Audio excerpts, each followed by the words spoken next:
Good afternoon and welcome to the Safe Streets Coalition. We're glad you chose to join us today, either by Zoom or by phone. Of course, due to COVID, we've used Zoom for prior meetings and we'll use it again today.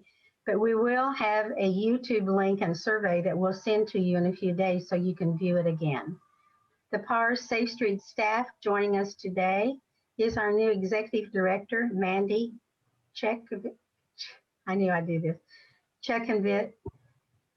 Chakansky, Executive Director, Maddie Timish, Community Education Media Specialist, Lynn Smith, Community Prevention Consultant, Irene Caballero, Contract Coordinator, Bilingual Community Mobilizer, Michelle Voth, our Consultant, and I'm Judy Wilson, Office Manager and National Night Out Program Coordinator. So please contact any of the staff by email if you have questions or need assistance. Our agenda for the day is published just for your information, because it will be on the YouTube. And we'll go now to our Champion of Characters. Our Champion of Characters for May are Wesson Wagner and Bryce Driscoll. We do have Dr. Laura Lyons, Principal at Topeka High School, who presents the award to Wesson. Dr. Lyons, are you on? I am. Okay. My name is Laura Lyons. I'm an assistant principal here at Topeka High School. I'm the principal of Division 4, which is Wesson's division, and I am very excited to present this award to him, and I want to thank you very much for recognizing him. I will read the proclamation now. Kansas Character Recognition Council of Topeka, Shawnee County recognizes Wesson Wagner. As the strength of our nation is dependent upon the health and safety of its communities, the strength of our community is dependent upon the character of its citizens. Topeka City of Character and Safe Streets Coalition of Topeka and Shawnee County recognizes Wesson Wagner. Our champion of character for May is Wesson Wagner. On March 25th, a citizen shopping at the Walmart neighborhood market on McVicker Avenue had a medical emergency. Two teens, Bryce Driscoll and Wesson Wagner, who were working at the store at the time, saw a man fall and went to him. Bryce and Wesson stayed with the man, who was unresponsive until paramedics arrived. Wesson Wagner is being recognized for demonstrating compassion and initiative. Demonstrating compassion and initiative makes Wesson Wagner a champion of character. May 5th, 2021. Thank you, Dr. Lyons, for presenting that to Wesson. Wesson, would you like to say anything? There's your certificate. I would like to say thank you. It means a lot to know that something that others can see as small can actually be noticed and mean a lot to other people, knowing that people will take notice of all the things that you can do just to help people who either hurt themselves or have something wrong. It means a lot to know.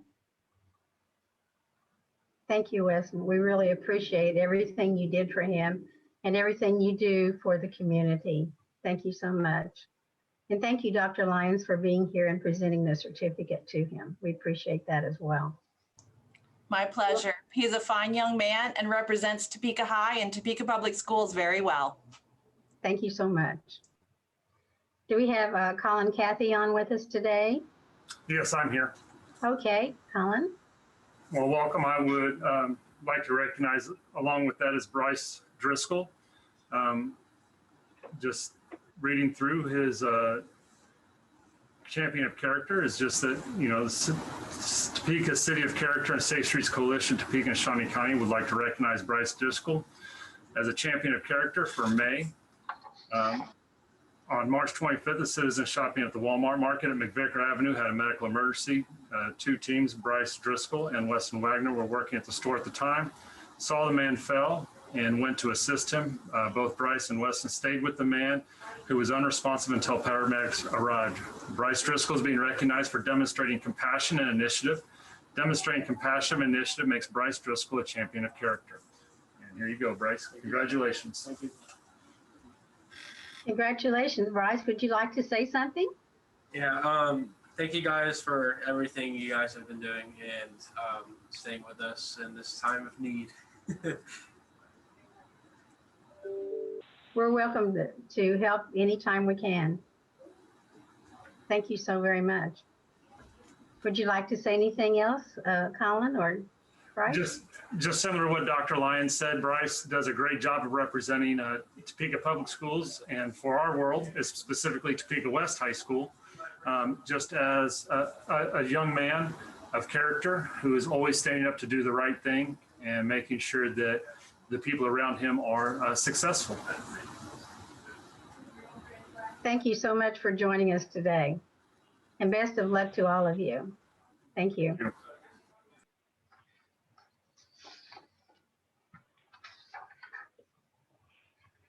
Next on our agenda, you'll see that we talked about, recognizing the champion of characters, and we try to do this at each meeting.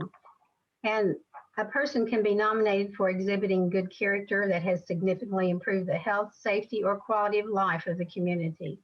Any of the 49 different qualities can be considered for a champion of character.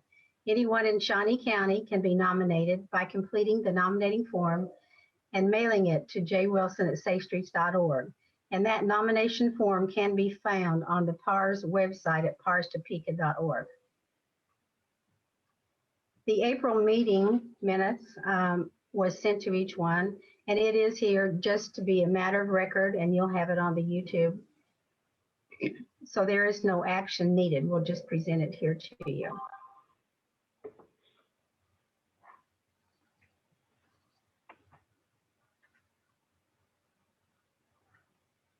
Okay. Our staff update for April includes neighborhood watch meetings. There are 142 neighborhood watches right now in Shawnee County, and we have about 4 new ones that want to set up a meeting when we're able to do that. Of course, we can't do face-to-face right now, so everything is emailed to the neighborhood watch members.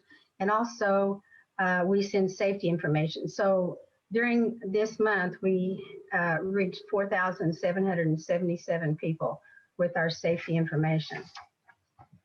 Also, the information is sent to our Safe Streets Coalition members, City Council, County Commission, and also the Topeka police officers for a total of 1,068 people reached. Even though our retailers meeting and IFO meeting could not be held in April, meeting information was emailed to 171 people. We were contacted by the Trinity Presbyterian Church to present information on services that PARS provides.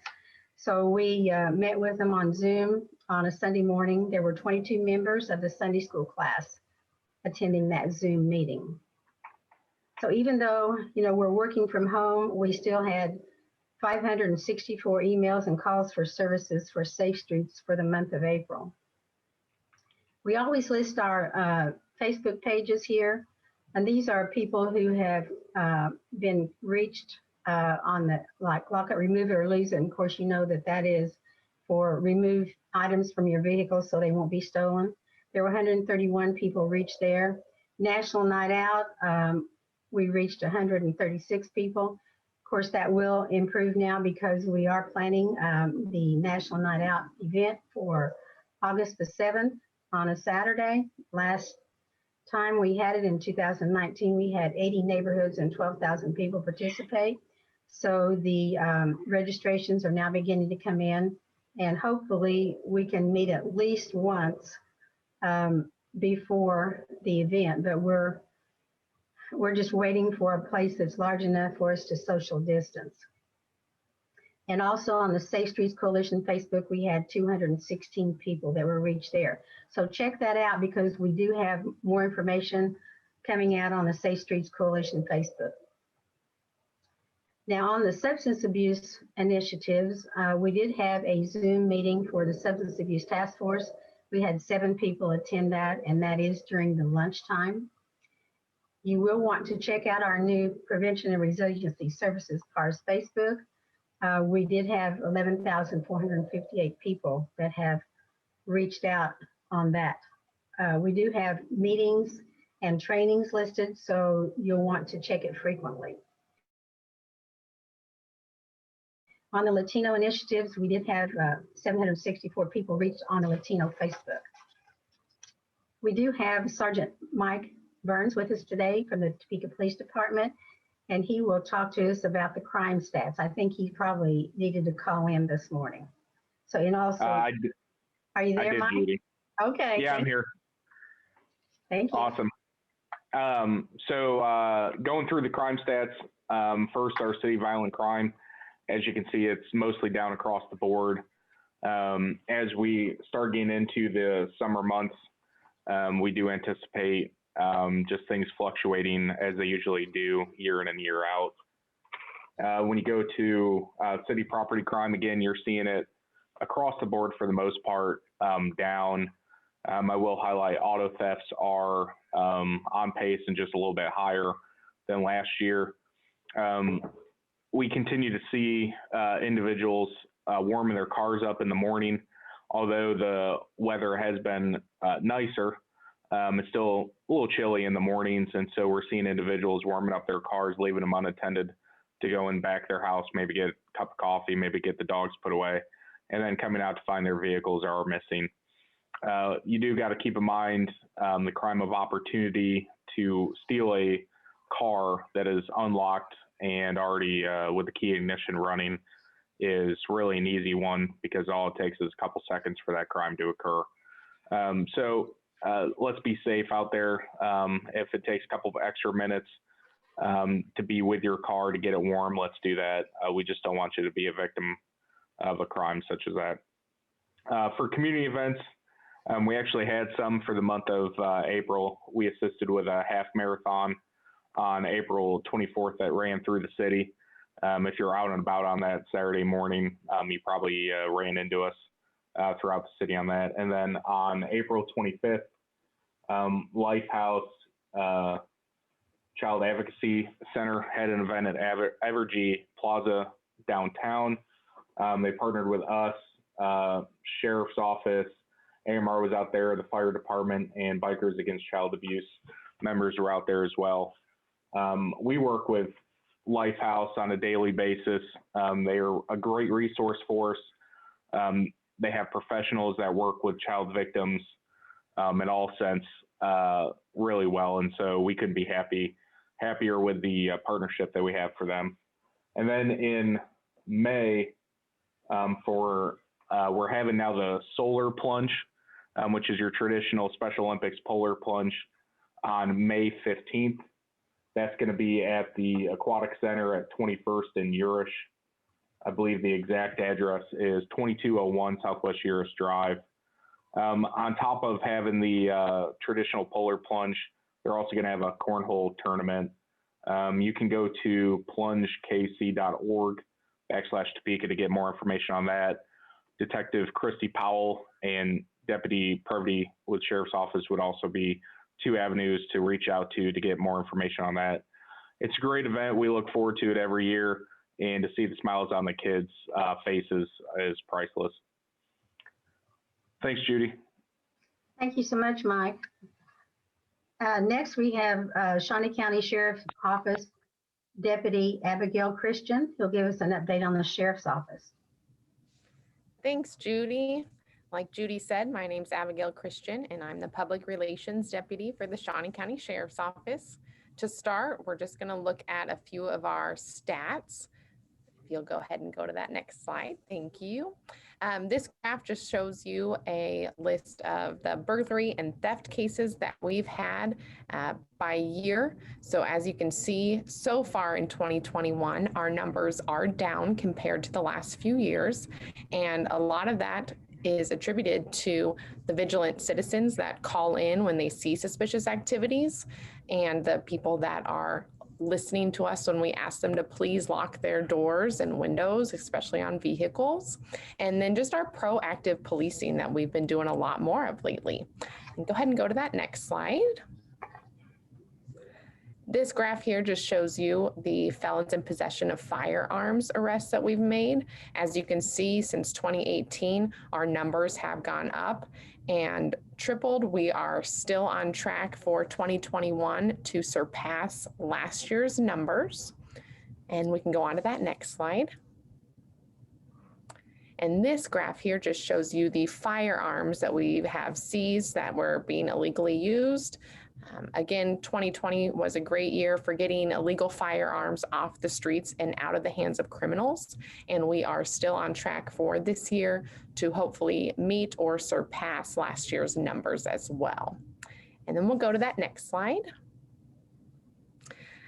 In the next few weeks, we're going to be posting several pictures and videos with lots of tips and information about how we can protect our children and pets around vehicles. Lots of tips and stats from the National Highway Traffic Safety Administration will be provided. There are a lot of dangers in and around our vehicles that can seriously hurt and even kill our children or pets. So stay tuned while we give you some tips on how to help prevent some of those injuries and accidents. And the last page, as always, tune into our social media. We try to keep it very up to date with what we are doing and events that we have going on. And like our partners over at the Topeka Police Department said, we are very excited to participate in the plunge here in the near future as well. So thank you, Judy. Thank you, Abigail. Mandy, of course, our new executive director, will introduce our speakers today. First will be Karen Hiller. Mandy? Thanks, Judy. I'm very excited to announce our speakers today and tell you just a little bit about their background. Karen Hiller retired in 2007 as Executive Director of Housing and Credit Counseling Incorporated after nearly 34 years of agency growth. She has been a community leader on projects such as the Washburn Lane Parkway and the establishment of the Aaron Douglas Mural and the Aaron Douglas Art Fair for diverse emerging artists. She is a graduate of Leadership Topeka. Currently, she's working on neighborhood revitalizations within her district and Topeka United, which is a movement whose purpose is to pull together a community-wide initiative to advance the vision of Brown versus Board. She currently serves as City Councilwoman for District 1. Karen, would you go ahead and just share with us some of your community's information and concerns for your district? And then we'll have Mike speak and we'll follow up with some questions and answers at the very end of your presentations. I can do that. I had told Judy prior to today that I thought I would keep my remarks short because I was very interested in conversation and feedback from the group. So I hope that's okay.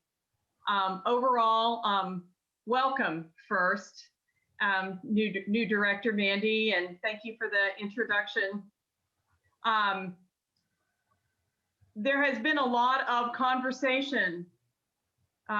Maybe even you would use words more passionate than that about policing in this community over the last year. And in terms of the Topeka United that Mandy talked about from my current engagement, we had thought that we would spend the last year kind of raising consciousness and conversation in the community about race and race relations. And the year sort of fast forwarded all of that on us, certainly in the context of policing and individual and community safety as well. Lots of pro and con conversations about policing and what that really meant and whether people even appreciated the police and so on. And what people thought we should do to change things and get better. Overall, what I wanted to start out by sharing is that in my experience, and I was at almost all of the rallies and marches that occurred in 2020. I've served my district now for 12 full years and spend a lot of time on the street and engaged with people from the community. And so far, I think without exception, also Mike will talk a little bit here in a minute, but we got literally hundreds of emails and representing thousands of people in the course of last year about policing and community safety. And I think I can safely say that without exception, without a single exception, people here support our police department. They support policing as a concept and as an essential part of community, and they appreciate our police. And for me, I always am listening for where people are, because that's your baseline. I mean, do people, and where are the commonalities of what people feel? And so it was very impressive to me to continue to watch and sift out that feedback or those affirmative messages to us and see that commonality again, without exception. Being much more specific to District 1, what I find, and does everybody know where District 1 is? Maybe I should describe it. District 1 is one of 9 council districts. We are divided up by population so that we're equal in population, not necessarily size or households, but population. Each of us has around 14,100 people in our districts. Mine, District 1, is in simple terms downtown, and the neighborhoods close in to downtown.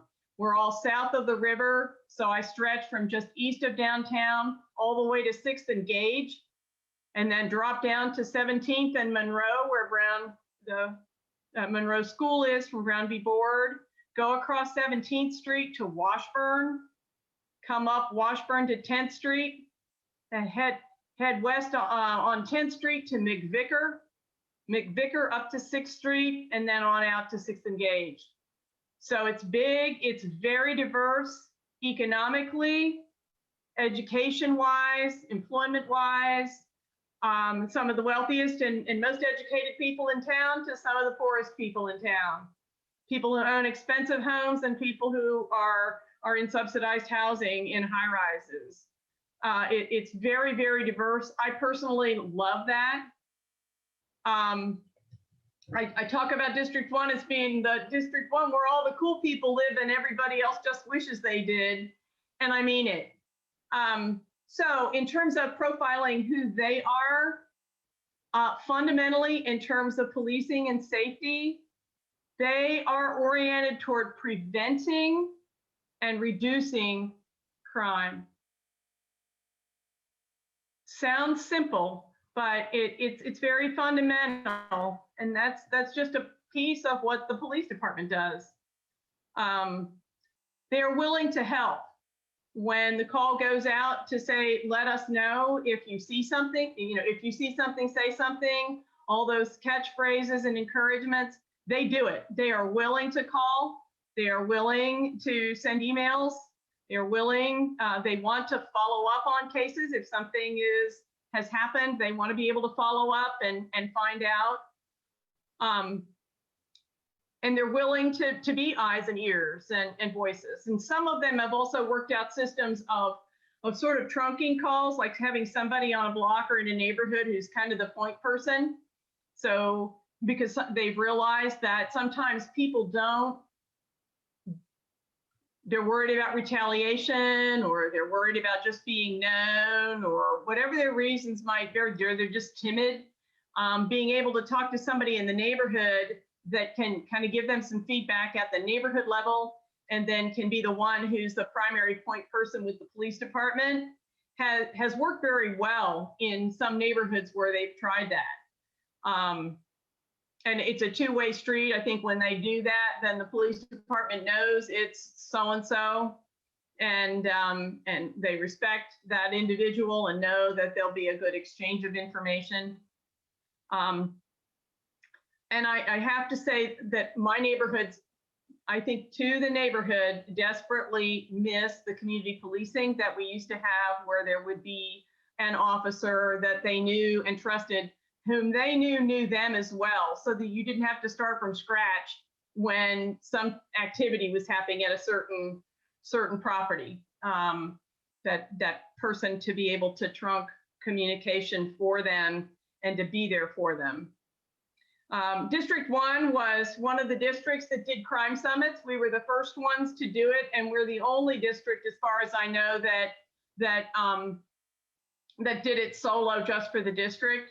I'm really proud of that. I was I was the lead and support for them, and with the department, who was fabulous, the police department, in putting that on. We had over 100 people the first time we did that, and 60 the second time. The second time's often a bigger test. People like that format, it seems. And what we learned, because there were some attempts to copy it, is that the police department and the staff alone can't turn out those numbers and diversity of people. It takes some understanding of community organizing and connecting to help get people out, particularly people that aren't usually out, to something like that. So those were good to both address a variety of issues and get some ideas going. I would say if there's an outstanding issue in District 1, it's that we suffer a fair amount of property crime, whether it's stealing stuff off porches and automobiles. We've discovered, for instance, that one neighborhood that suffers quite a bit of it is really into putting stuff on the alley for their neighbors to pick up free stuff off the alley, and perhaps that's a bit of a magnet for people who know they might be a good neighborhood to cruise around in and get stuff for your household or to sell. That aside, because we know that there are two sides to lots of issues or concerns, the issues of property crime are really important to people in District 1. The fact that those are not ranked as highly as violent crime or guns is people understand that. On the other hand, what they know is that property crime is something they fear every day, because it generally is not as personal as those higher level crimes. And they also know that property crime is what is supporting the lifestyles to a great extent of the individuals who are committing those higher level crimes. And so they would really like to see us as a community strategize a little better. Again, they're willing to participate in all that, but they can't do it all. So that's just a little bit of profiling and the issues that we have, that I see in the city and in District 1. What I'd hoped we have some time for after Mike and I guess after Mike and I both get done. Mike and I happen to be two of the 3 city council members who are serving on the special committee for police and community that was formed after the summer of 2020. It has been, from my point of view, an interesting and challenging time.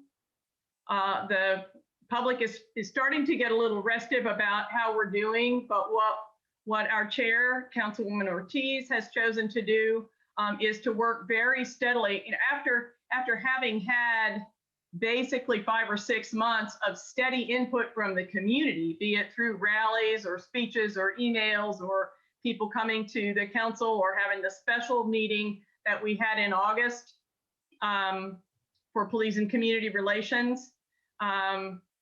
We have started over the last, what has it been, Mike, maybe 6 months now, the meetings of the special committee have been focused on hearing from the police department. Well, what are our policies? What are our procedures?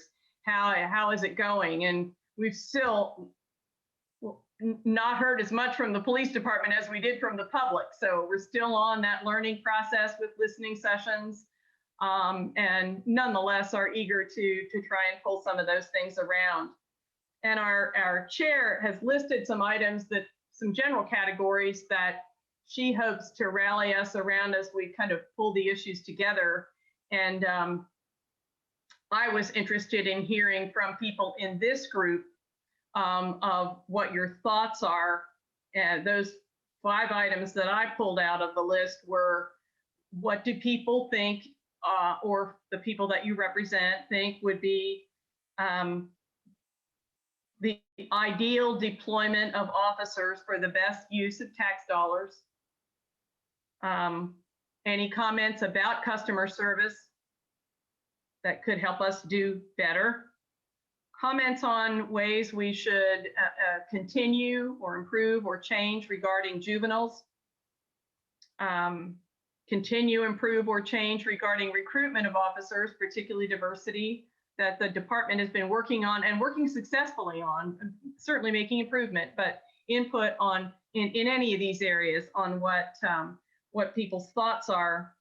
And last, whether there is a need for an independent review board, pros and cons of that, and ideas for what maybe we already have that can serve that need, or what steps we ought to take. And with that, Judy or Mandy, pass the baton to Mike and wait. I'll just do a quick thank you so much, Karen, for your insight there and all that information. I took a ton of notes, so I'm learning a lot. I'm just going to introduce Mike real quick, and we'll allow him to talk, and then perhaps we'll have some time to come back and do some of this discussion around those topics that you mentioned. So thanks so much. Here's a little bit about Mike Padilla. He was with the Topeka Police Department for many years and served as Chief Enforcement Officer at the Alcoholic Beverage Control after his retirement from the police department. He was one of the founders of Safe Streets.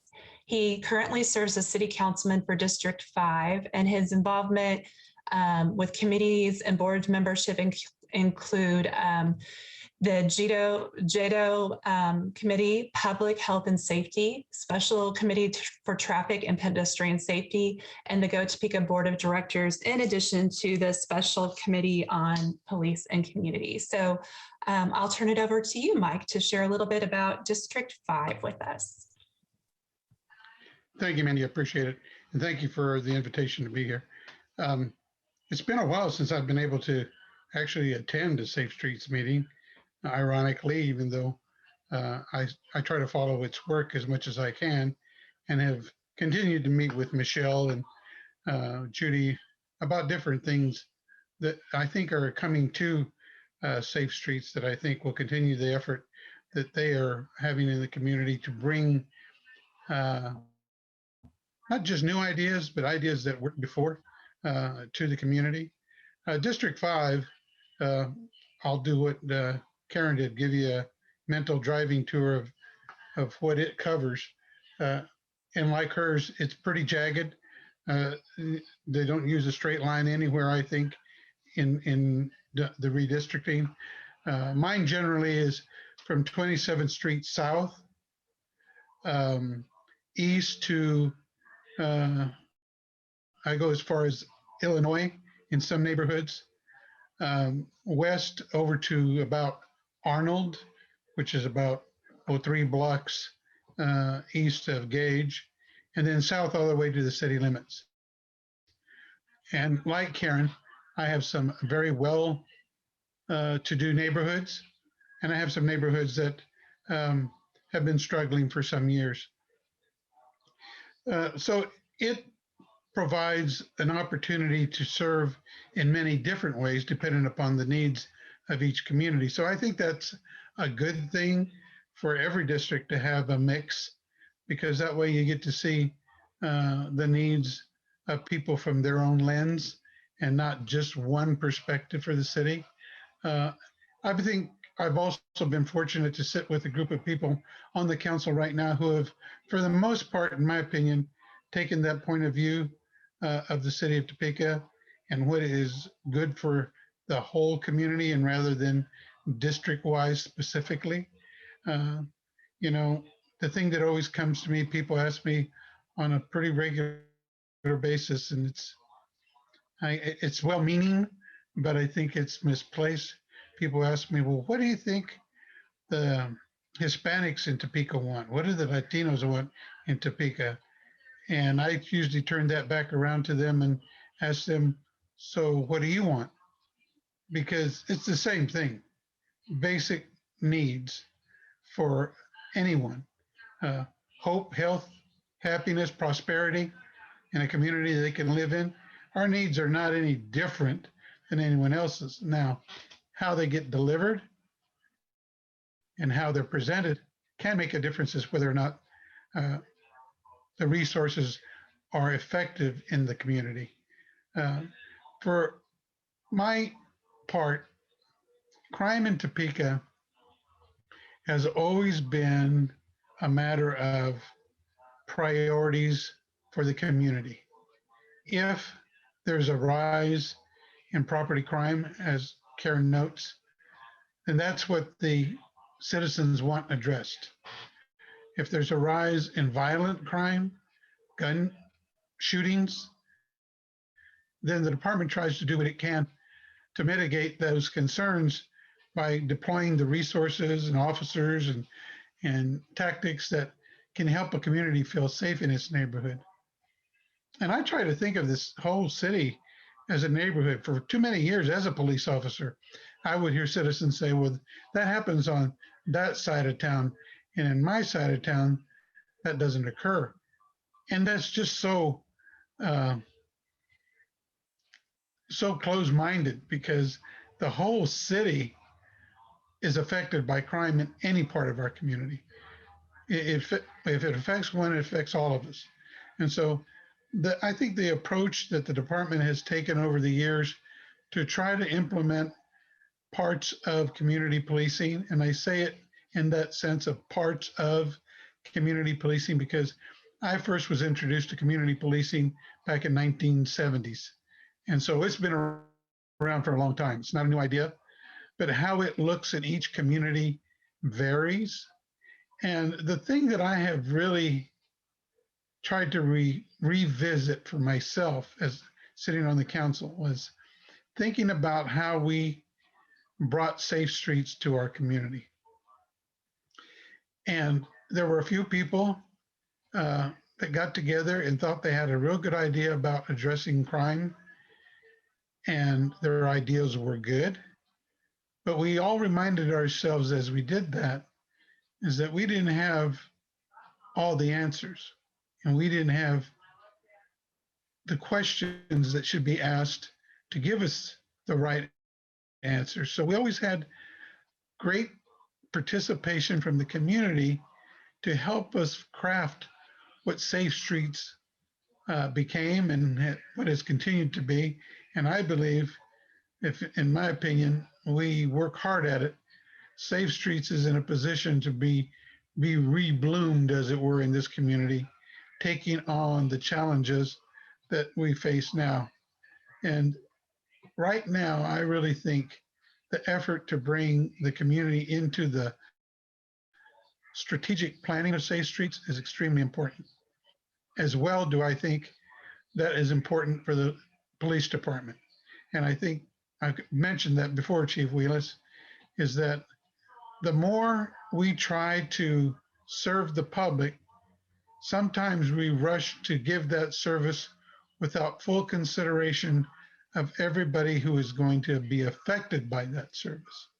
So we need to step back a little bit and ask the people who live in District 1, 4, 5, 6, and all through the city, what their ideas of how they can be served better and feel more comfortable, not just in their homes, but in their neighborhood and the city throughout, so that they can enjoy everything that this city has in a safe way. And for me, that always comes back to me, not about policing, but community or public safety. Because for me, in my mind, that means everybody has a part, a role to play, and a responsibility to make that happen. It doesn't come on the shoulders of just the NIAs or just the community organizers or just the police department. Everybody has a role to play. And if they do so, and if we do it with a commitment, I think that the city can really feel the difference. And right now, this time of year is when we're going to see, from my experience in law enforcement, whether or not the community feels the difference. If they feel comfortable enjoying activities in this community, going from one side of the city to another side of the city to enjoying activity, if they feel comfortable doing that, then that's public safety for the whole public. And that's has nothing to do with just whether we have more police or how many we have them on the street or how we have them distributed within an agency. That is more holistic approach toward public safety as I see it. And that just comes from being able to look at problems at the city level when I was with the Topeka Police Department, but then translating that to when I was working at the state, because that was a whole different level of trying to involve what we needed to do as a state agency across the entire state without having the organization that the Topeka Police Department has. I had to oversee that integration of what we were trying to do for the public into that community. And we always sought out local law enforcement, but the mantra was always get involved with your community, engage with your community, don't step back, take on even the difficult conversations, but make sure that they're conversations that result in some kind of solution. I always try to look not just for the issues, but for the solutions and move from there to a positive place. We're at a point in this community, I believe, that we've got great things coming our way. We've really seen a lot of change. We've seen economic development. We've seen more public participation in how the community wants to see us shape our future. And I think Topeka, with all the rankings that we're getting, that's one thing. People don't hear those as often as maybe elected officials like myself and Karen do. But when you're ranked with, what was it, Karen, #1 or #2 best air quality in the country, I mean, that's pretty significant. And I think housing, I think we were #4 in the state. Yeah, I mean, those are significant benchmarks that we should not take for granted and need to continue to work on and see if we can do more and more to involve more people in the success that Topeka is experiencing. And that's where I think, for me, the police department has a huge opportunity to enjoy the success of their efforts with the community, the more that the community is involved with how those services are delivered to all of us. And so I don't want to take up any more time because, like Karen, I'd like to hear some questions, and Karen will have all the answers and I'll just sit back and listen. Thank you. Thank you so much, Mike, for sharing your views as well. Again, I have so many notes. I'm learning so much about this community that I've grown up in, and it's just great to be a part of this dialogue today. So I will turn it over and open it up to the participants in this call and just let you click off and ask the questions that you may have for Karen and Mike. And let's just have a little bit of discussion time to kind of lead out of our meeting today. So opening up the floor.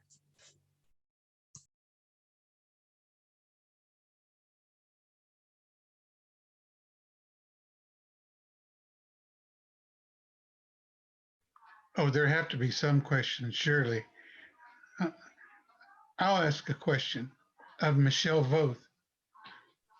And this is kind of out of turn. Michelle, do we have another meeting later on today or with regards to SAVE?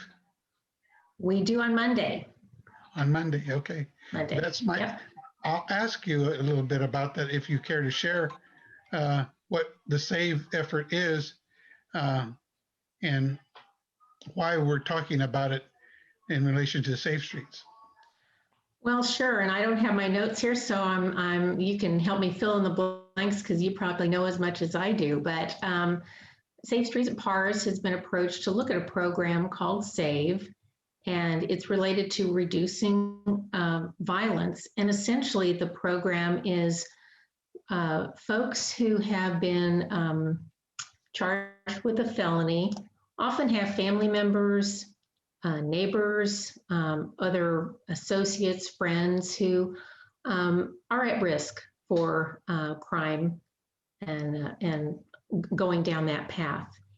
And SAVE is a program that helps identify folks who might be interested or might be willing to get involved in a program where essentially a caseworker, a person who will reach out to them and find and do some assessment and figure out, are there services that they need? Are there resources that they need? It's sometimes there's a gap in reaching out to those people who are maybe more at risk for getting into or continuing a life of crime. And so we're looking at that possibility for Topeka, Kansas. It's a national program. It's something that I know Wyandotte County has been involved in for some time. And so we're exploring that possibility of bringing that to Topeka. There's been a lot of discussion. Mike's been involved with some of the planning and looking at the assessment of the needs here in Shawnee County.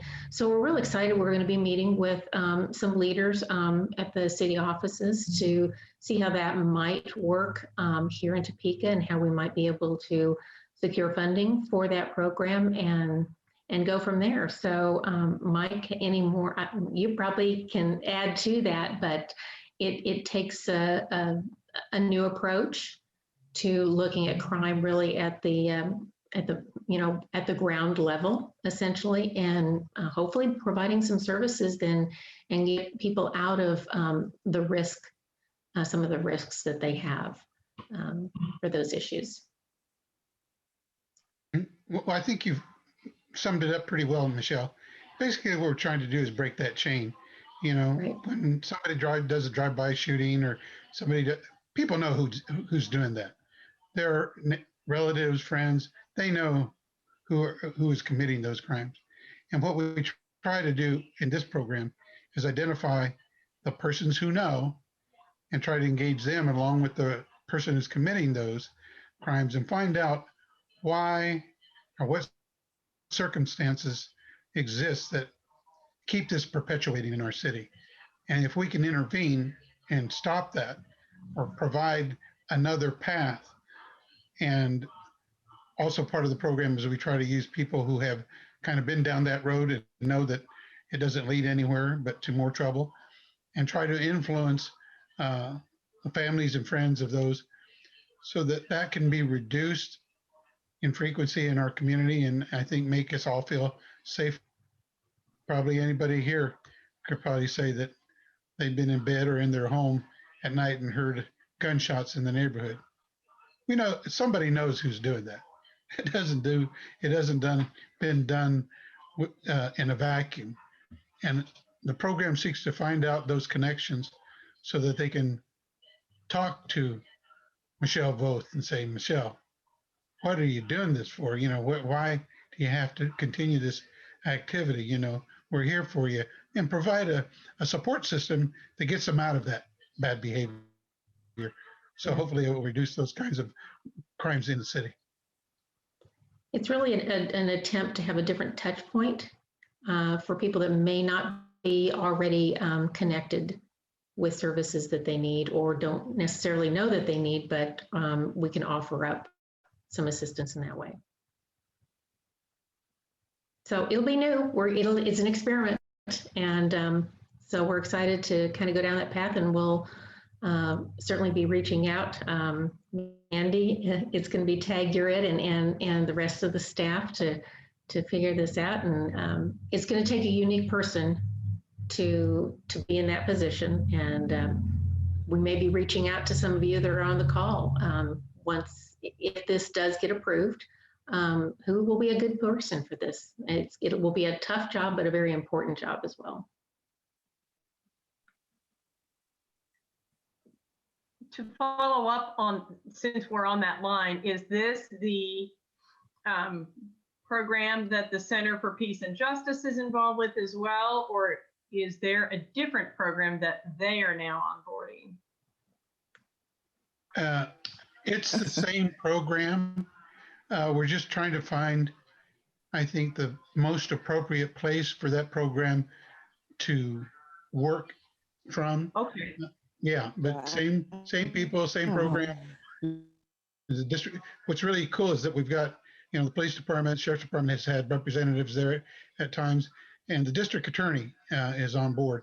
And I think that's a key component because a lot of times we haven't looked at tagging the enforcement piece with the judicial piece of how they get charged, who gets charged, all those kinds of things so that we can try to break that cycle in some sense. And the district attorney is a huge supporter of it. Thank you. I guess I would say stay tuned, and we'll have more hopefully in the future. So when you say we, Michelle, even though we're supposed to be the speakers, what does that mean? You're not really leaving? You're just going to be a volunteer now? It's just the royal we, okay? I have to use different terminology. I'm not going to go totally away. So I'm really committed to the work this agency has done, and I am staying on just to help Mandy kind of transition, and so I'm still here for a while, at least physically, but never will totally be away. Well, I joke with people about, taking that year that they advise that everyone should do after they retire. Now, I did take that year, but you be careful what you get yourself hooked into, or you won't be very retired. So I used to really promote the Just Say No program. So I'll probably need to make that a personal mantra in the near future. It doesn't work, does it, Karen? Something's wrong with our DNA, I guess, but it'll be fun to see how things continue, Michelle. I'm glad you're staying on board and you've been able to bring on some fresh. We all talk about fresh blood, and one of the ways we do that is to step out, right, and let it fill in. So it looks like you've got some great new faces. Well, I'm going to take the opportunity to also introduce Maddie. I know she was at the very beginning, but both Mandy and Maddie started on Monday. So we're all getting used to trying to make sure who we know, whose name is which. So it's been a little confusing, and we apologize for that.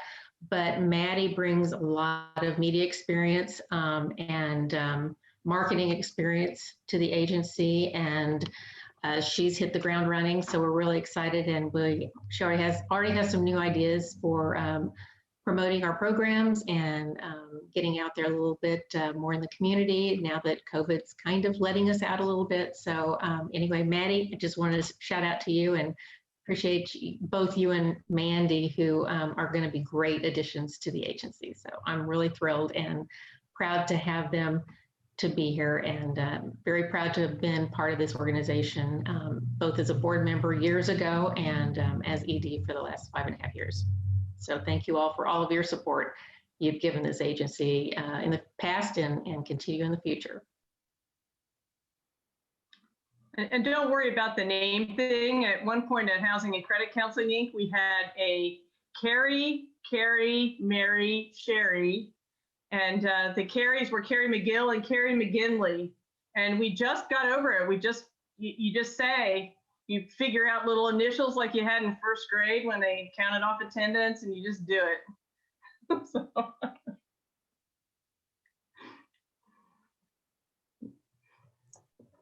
Well, thank you, both of you, for your contributions. And again, thank you to Michelle for just being a great trainer and setting us up for success here at PARS. And we, Maddie and I think I can speak for both of us, look very forward to getting to know everyone on this call a little bit more and doing work to help with the prevention piece of all of what we do, and safe streets and building a safer community every day the best that we can. So Judy, I will turn it back over to you and let you kind of finish things up.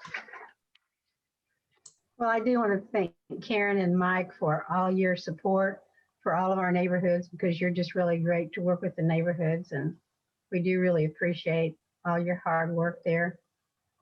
And thanks for joining us today as our speakers. And also all that attended, we thank you for joining us as well. And we will send a YouTube and a survey to you in a few days.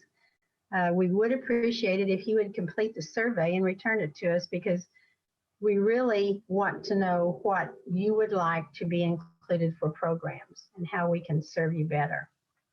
So again, thank you for joining us today, and this will conclude our meeting for May. Thank you so much.